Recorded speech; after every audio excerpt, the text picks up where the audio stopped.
Quero pedir aqui a contribuição de todos para que se inscrevam no nosso canal aqui no YouTube.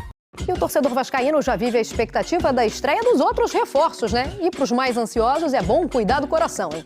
Coutinho vai viajar para Belo Horizonte para o jogo contra o Atlético. Pisar nesse gramado mexe com as recordações. Alex Teixeira e Souza também tiveram o gostinho de levar os filhos onde tudo começou, na quadra de futsal de São Januário. Eu lembro que a gente jogava aqui os jogos bem pequenininho, 10, 11, 12 anos. É muito legal poder estar aqui novamente, reviver tudo isso e ainda mais especial poder reviver isso com os nossos filhos. E entre um jogo e outro nessa quadra, surgiu uma amizade. São 3 anos de diferença, ele não jogou com a gente, mas eu sinceramente sempre tentava chegar antes para assistir o jogo deles. Ficava ali assistindo ele, que realmente é fora do normal, então a gente dá o prazer de treinar e jogar com ele, vai ser muito bom. Alex Teixeira e Souza só foram apresentados como novos reforços para a temporada graças a um pedido de Felipe Coutinho. Quando ele me ligou em abril até, falando, mano, vamos voltar. Pô, eu falei, Felipe, pô, eu tenho um contrato e tal, é difícil, as coisas não são assim.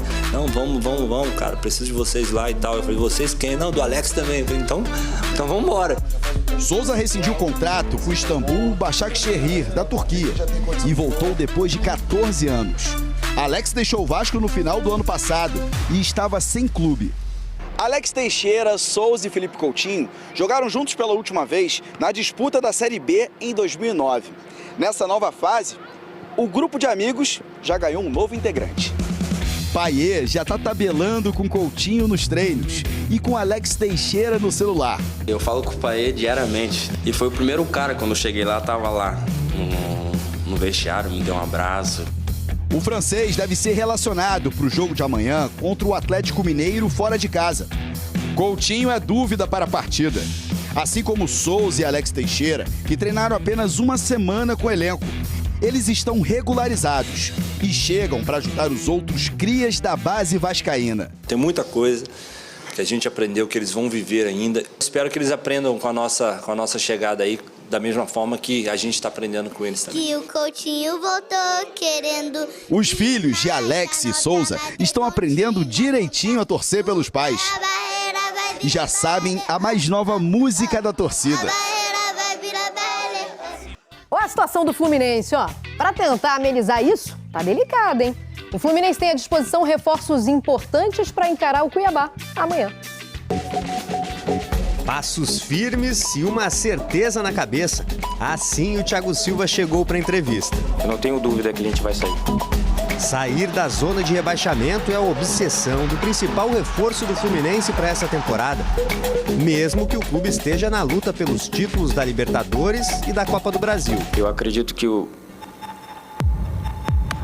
título mais importante para mim nesse momento é tirar o Fluminense dessa situação. Amanhã, contra o Cuiabá, na Arena Pantanal, o Thiago Silva vai voltar a jogar pelo Fluminense, 15 anos depois da última partida dele pelo clube. O Thiago Silva não joga há 2 meses, quando entrou em campo pelo ex-clube dele, o Chelsea da Inglaterra.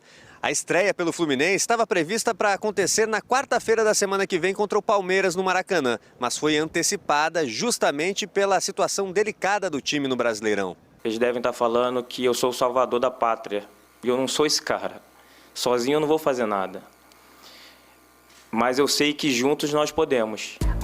Das contratações recentes, Nonato está regularizado e disponível. Já o zagueiro Ignácio, anunciado pelo Fluminense, e o atacante Serna ainda não podem estrear. No jogo de amanhã, o time deve ter a volta do Arias, vice-campeão da Copa América pela Colômbia. Reforço importante para o time buscar a primeira vitória com o técnico Mano Menezes. A partir do momento que vier a primeira confiança, ela vai voltando e as condições dentro de campo ficam melhores para a gente. Hoje o líder Botafogo enfrenta o Internacional no estádio Nilton Santos. A equipe vem de 4 vitórias seguidas e quer manter a boa fase. O repórter Pedro Neville está no estádio. Pedro, o Arthur Jorge deve manter o time que venceu o Palmeiras, né? Boa tarde a você também. Tudo bem, Mário? Como é que você está? Bom falar contigo aqui no Globo Esporte. Boa tarde a todo mundo que acompanha o Globo Esporte. a tendência é essa, repetição do time que venceu o vice-líder Palmeiras. O Botafogo está isolado na ponta com 36 pontos e vem nesse bom momento, como você citou. 4 vitórias consecutivas, inclusive, Mari, nos últimos 16 jogos o Botafogo só perdeu um, que foi contra o Criciúma fora de casa. Hoje o Arthur Jorge conta com a volta do Cuiabano, lateral que vinha com dores na coxa e por isso não disputou as últimas 2 partidas, só que o Marçal ocupou bem aquele espaço ali. Eles brigam por vaga. E você sabe que o Arthur Jorge costuma segurar a informação sobre o time até os últimos momentos, mas a tendência é essa, que repita a escalação, e a gente tem aí na tela para mostrar o Botafogo que deve entrar em campo hoje contra o Internacional, aqui no estádio Newton Santos, às 6h30 da noite.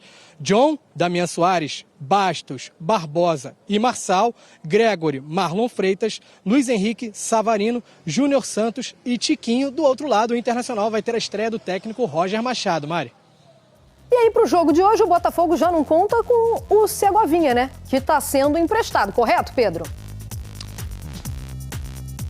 Correto, Mário. O Segovinha esteve no primeiro semestre lá no futebol belga, não teve muitas oportunidades por lá, voltou para o Botafogo. No início do mês ficou treinando, não chegou a ser relacionado, mas agora a diretoria oficializou o empréstimo para o Al Ain, que é um time dos Emirados Árabes, um time que foi 2 vezes campeão da Liga dos Campeões da Ásia. Temos também notícias sobre o Eduardo, porque a princípio se pensava que o Eduardo ficaria fora por cerca de um mês, mas depois de exames nessa semana, ficou comprovado ali que essa lesão dele na coxa pode ser um pouco mais grave do que se previa. Então pode durar até 3 meses a recuperação dele, talvez com necessidade de cirurgia. Agora, uma notícia interessante para o torcedor do Botafogo é que o Esporte Espetacular entrevistou com exclusividade o técnico Arthur Jorge. Amanhã teremos essa entrevista pela manhã. Ele falou sobre a liderança do Campeonato Brasileiro e falou também sobre a possibilidade de mudanças no elenco durante essa janela de transferência. Vamos ouvir. Dentro daquilo que temos, uma outra peça que possa ainda sair e outra entrar, mas não vai fugir muito disto, porque nós temos uma ideia muito clara sobre aquilo que é o número de atletas e aquilo que nós precisamos para ter, acima de tudo, posições competitivas e que nunca ninguém esteja confortável. Mais do que o número, para mim é importante ter competitividade dentro do próprio elenco, dentro do nosso próprio grupo de trabalho. E dessa forma nós conseguimos ter um grupo capaz de corresponder à exigência que temos, uma exigência altíssima em termos de Brasileirão, de Libertadores e de Copa Brasil, com uma equipa ambiciosa e grupo de trabalho que quer de facto ter esta pressão, uma pressão boa. Temos que saber lidar com ela, temos que estar preparados para essa pressão existir e dessa forma dar continuidade àquilo que é um percurso que tem sido de crescimento gradual e, acima de tudo, que possa ser também de consistência para nós podermos estar dentro daquilo que é estes primeiros lugares e, ao dia de hoje, na liderança. Eu começo com o Flamengo, que enfrenta o Criciúma hoje no Mané Garrincha e vai ter o retorno dos uruguaios que estavam na Copa América. O André Barroso está em Brasília e conta pra gente. Boa tarde, André. Oi, Mari, boa tarde para você, boa tarde para todo mundo que está com a gente no Globo Esporte. É isso, né? A torcida do Flamengo esperou muito esse momento, a volta dos uruguaios que estavam com a seleção na Copa América. Então, os 4 estão à disposição do técnico Tite hoje, inclusive Arrascaeta e De La Cruz devem começar jogando. Vamos aproveitar, inclusive, trazer a provável escalação do Flamengo aí, que deve ir a campo com Rossi, Wesley, Fabrício Bruno, Davi Luiz, Ayrton Lucas, ali no meio, Pulgar, Gerson, De La Cruz e Arrascaeta, e no ataque, Pedro e Everton Cebolinha, voltando de uma lesão no quadril. Esse deve ser o Flamengo contra o Criciúma hoje. Flamengo que está em 3º no campeonato. O último jogo foi uma derrota para o Fortaleza no Maracanã. Maracanã passando por tratamento no gramado, o Flamengo optou por jogar aqui, onde tem muitos torcedores também, Mari. Show, André. E quem também foi relacionado para essa partida foi o Gabigol, mas ele deve começar no banco, certo? Isso aí, Mari. Gabigol está relacionado, veio para Brasília, foi bastante festejado pela torcida, vai estar à disposição do Tite e deve começar no banco. A gente falou aqui no GE ontem, né, o efeito suspensivo que ele conseguiu junto à Corte Arbitral do Esporte, naquele processo por tentativa de fraude em exame antidoping.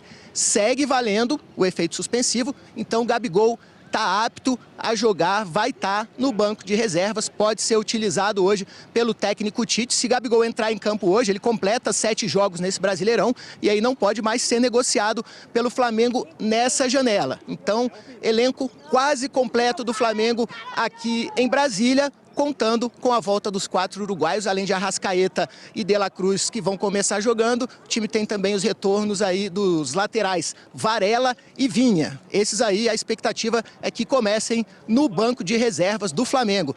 Tá certo, Mari? Um abraço para você e para todo mundo. Certíssimo, obrigada. Outro para você, André. Bom trabalho.